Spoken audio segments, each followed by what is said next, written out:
درود دوستان، شبتون بخیر. داستانی که میخوام امشب براتون نقل کنم یک داستان زیبا و تاثیرگذار از جناب آقای علی اشرف درویشان هست که امیدوارم بپسندید و اگر سابسکرایب نکردید حتما سابسکرایب کنید و لایک بفرمایید تا به ما دلگرمی بدید. نیازلی ندارد. حاضر. اول بار که دیدمش کنار ناودان مدرسه نشسته بود. سرفه‌اش گرفت. تک سرفه ها به سختی تکانش میداد. خون کمرنگی بالا آورد. دهان را با آستین کت نخنمایش پاک کرد. شتابان به کلاس رفت و روی نیمکت اول نشست. کلاس دوم بود. کوچک بود و ریزه با رنگ مهتابی. رگ گردنش از زیر پوست پیدا بود و تک تک مثل آدم تبدار میزد. مدادش را با نخ به سوراخ دکمه به کتش بسته بود. وقتی که چیز می نوشت چون نخ کوتاه بود شکمش را جلو می آورد. مثل اینکه به جای مداد تن خودش را روی کاغذ می کشید. وقتی که مشقش را می گرفتم دستهایش می لرزید. کاغذهای مشق را از میان زباله‌دان مدرسه پیدا می کرد. مشقش را که خط می زدم احساس می کردم که روی زندگیش خط می کشم. ظهرها به خانه نمی رفت. اصلا بیشتر بچه‌ها به خانه نمی رفتند. نان شب ماندهشان را همان جای کنار دیوار کاهگلی مدرسه می خوردند. او هم نان ظهرش را در جیب داشت. کفش لاستیکی روی مچ پایش خط قرمز بدرنگی کشیده بود و اثر زخمی به جا گذاشته بود. درسهایش را خوب می خواند. زودتر از دیگران رو به راه شده بود. می توانست خطهای درشت روزنامه ها را خوب بخواند. یک روز در حالی که همه ساکت بودیم خشخش روزنامه‌ای که به جای شیشه روی پنجره زده بودیم توجه بچه‌ها را جلب کرد. به نیازعلی گفتم نیازعلی میتونی روزنامه ها را بخونی؟ ها اگه گفتی چی نوشته؟ پس از کمی سرخ شدن و منمن کردن شروع کرد به خواندن. آقا نوشته کت. آفرین درسته بخون. خب 250,000 تومانی. آفرین خیلی خوبه ادامه بده. آقا در تهران حرات شد. نفسی تازه کرد رو به من کرد و گفت آقا چه درشت و خوب نوشته. گفتم بله نیازعلی تو روزنامه ها این روزها چیزهای درشت و خوب بنویسن. نیازعلی ندارد. حاضر.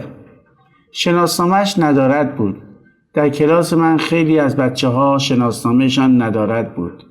وقتی که اسمش را می‌خواندم تکان سختی می‌خورد. با خجالت در حالی که مداد و نخ را پنهان می‌کرد تا آن را نبینم با جیغ کوتاهی می‌گفت حاضر. و در این حال صدایش شبیه جوجه کلاغی بود که در مشت فشارش بدهی. تنها وسیله بازی او توپی بود که با کاغذهای سیاه مچاله شده درست کرده و مقداری نخ دورش پیچیده بود. وقتی که بچه‌ها بازی می‌کردند او کنار دیواری می‌نشست و توپش را در دست می‌فشرد. آسمان را تماشا می‌کرد و با حسرت به بازی بچه‌ها خیره می‌شد. هر وقت بازی می‌کرد سرفه‌اش می‌گرفت و خون بالا می‌آورد. دلم می‌خواست بیشتر با او حرف بزنم. یک روز که روی پله‌های مدرسه نشسته بودم آهسته آمد و کنار پله‌ها نشست. توپ کاغذی در دستش بود. زانوهای چرکش از میان پارگی شلوار پیدا بود. پرسیدم نیازعلی خانه‌تان کجاست؟ پشت قلعه آقا. اسم پدرت چیه؟ ریش شرمی آقا.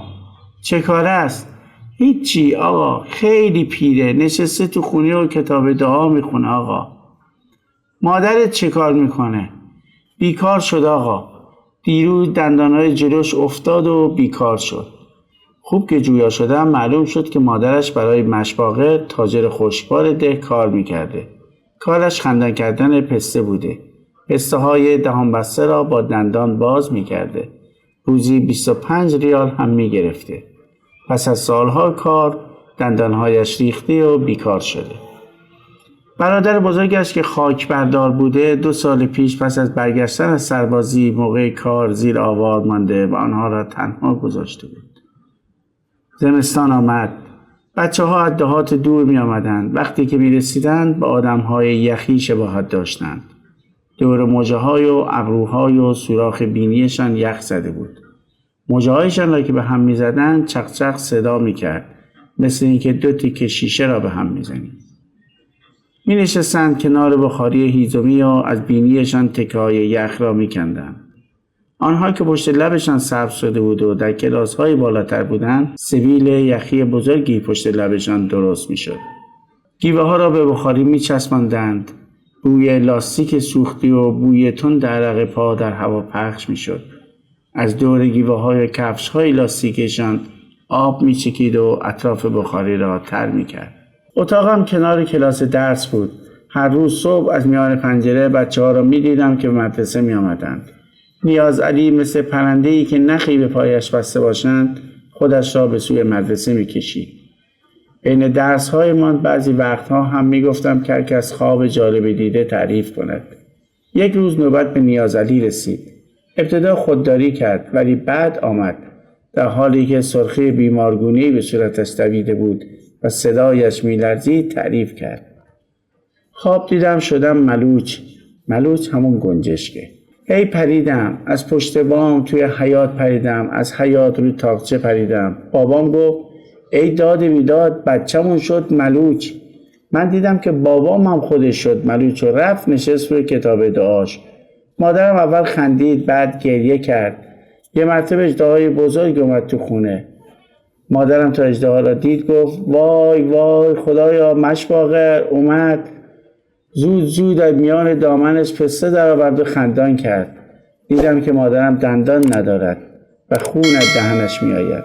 خواستم بروم و چشم اژدها را درآورم.